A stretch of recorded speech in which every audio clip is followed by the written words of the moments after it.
Mesdames, Mesdemoiselles, Messieurs, bonjour. Les principaux indices ont terminé la séance de trading de mardi dans le rouge suite à la déclaration d'un représentant de la Fed laissant entendre que le programme de relance pourrait ralentir cette année.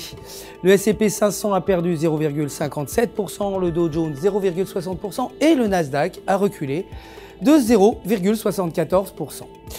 Le dollar américain, de son côté, s'est échangé de façon mitigée par rapport aux principales devises après que le marché des stocks se soit écroulé ainsi que les actions Sony et IBM.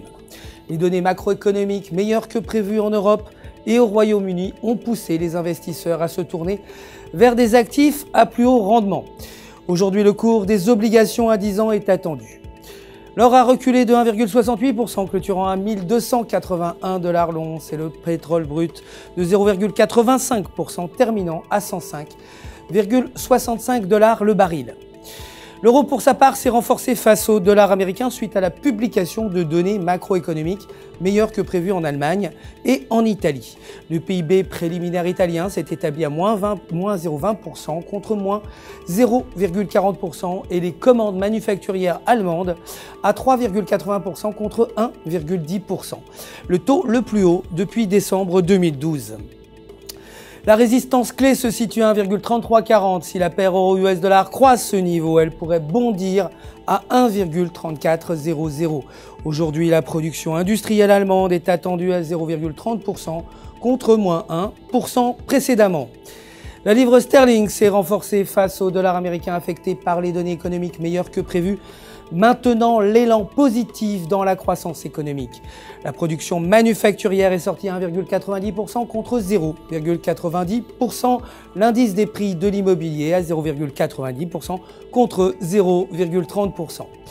Sur le graphique en données de 4 heures, utilisant le retracement de Fibonacci, on remarque que la tendance reste haussière tant que la paire maintient sa résistance à 1,54, brisée en dessous du support 1,5270 pourrait mener la livre vers 1,5160.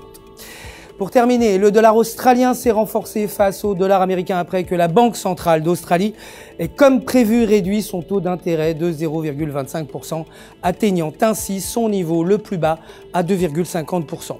Sur le graphique en données de 1 heure, la paire dollar australien, dollar américain s'échange dans un triangle ascendant. On remarque un motif double haut à la résistance de 0,9000. Briser le support à 1,8940 pourrait mener la paire à 1,8875. C'est la fin du flash. Je vous retrouve dès demain matin pour une nouvelle édition. Mais d'ici là, restez bien entendu avec nous sur www.ufxmarkets.com/fr pour tous vos besoins de trading.